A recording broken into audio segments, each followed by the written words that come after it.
I served 14 years in the Army. Uh, did 3 deployments.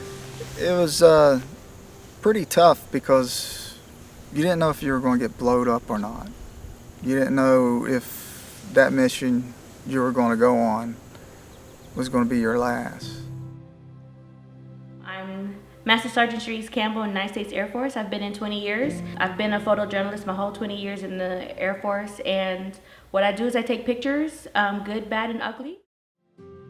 So my name is Ben Heffron, and I am married to the beautiful, lovely Mrs. Universe, also known as Amber Lynn. And I've been in the Army for 15 and a half years now.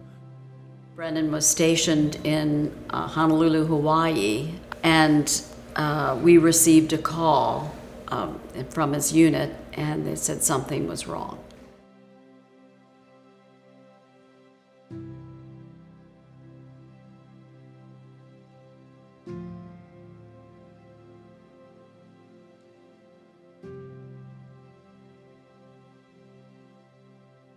The first deployment is where I was initially injured in 2005. Just exacerbated the injury because, I did the typical Army thing where they say, hey, you're injured, question mark? And I said, oh, no, I'm fine.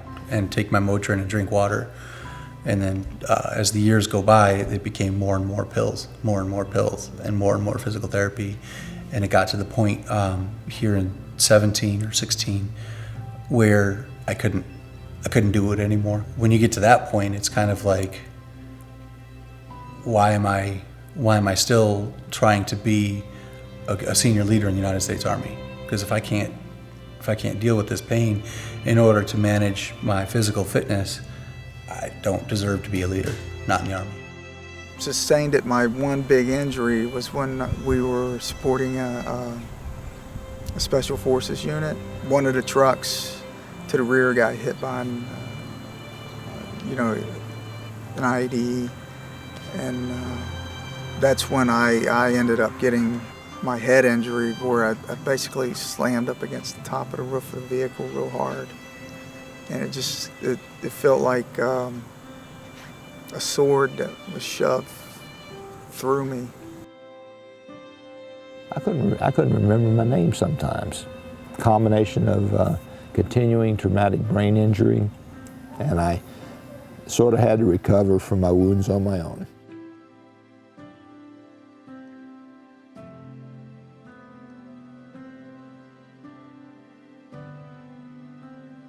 Other problem that I have is all of the experiences I've had and seen have given me PTSD. And the problem with that is that, again, I was kind of in denial of it. The deployment that injured me was my second deployment when I did weapons intelligence team. And like I said, I moved around and was like CSI. And what we did was we investigated IEDs before or after. Unfortunately, we had more afters. And it was the afters that stayed with me or stuck with me, unfortunately.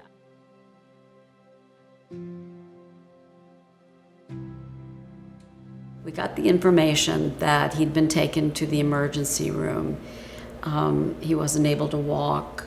There was something wrong with his eyes, and his speech, was slurred. And from that moment, our lives changed.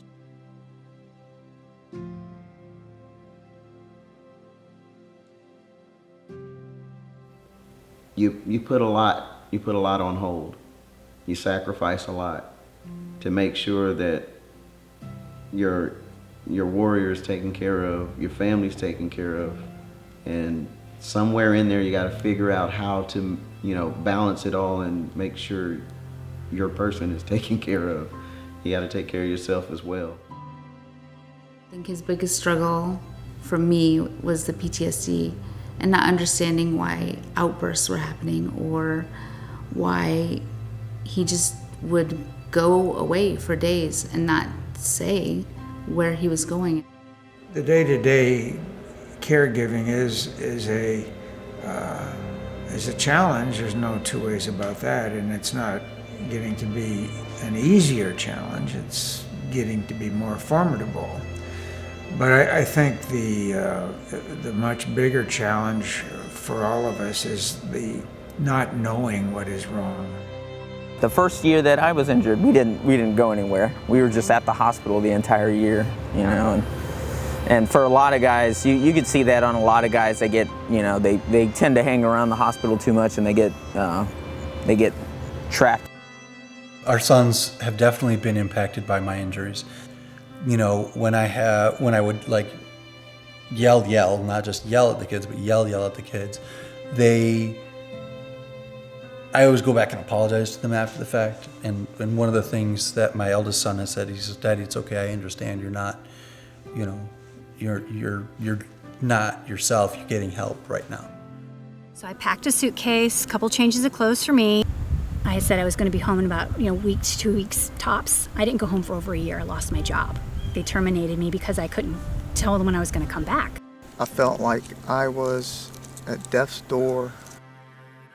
As soon as you pull up into the driveway, your stress goes from like 1,000 to nothing, and you just feel at home.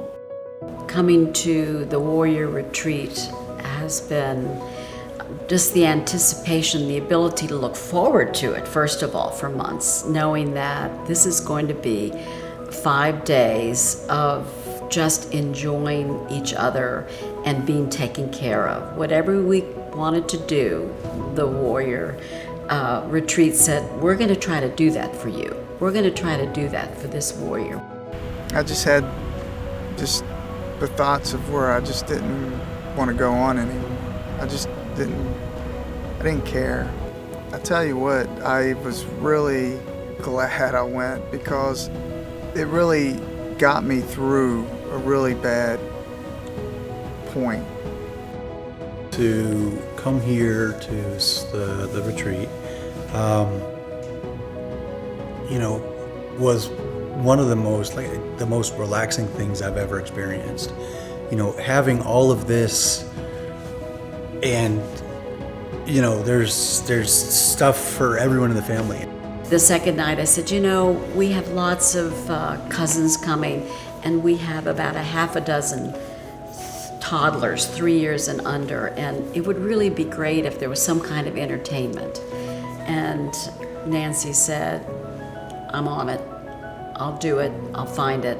And within a couple days, she called me back. She says, okay, I have scheduled a person that does balloons and magic and has animals. I said, well, that sounds just perfect for all of us. And she really entertained all of us, not just the toddlers, actually. She was very entertaining. So that's one of those needs that our family had, that maybe not all warrior families have a little children coming, but they're able to just kind of identify what would be fun for your family, our family, and that's what happened. They have a chef that comes and cooks for you. It makes you feel like you're a DV, like you're somebody special. I'm nobody special. Like, all I did was I served my country. Like, I raised my hand and I made a commitment. But you guys really made me feel like I was somebody bigger. I wish that such an organization had existed when I came back from Vietnam. It has so much potential, and it'll help. I gotta go on a helicopter ride. I can't forget that. I love that. And this is what I needed. And that's what saved me. This is what saved me. This is a healing place. It's not a breaking place. It's a healing place. And that in itself is a virtue that needs to be embellished and given more life to. Just know what this place and what SOH has done for us. There's no equal. Don't think too long. Please help in any way that you can to make this place continue and others to sprout up elsewhere.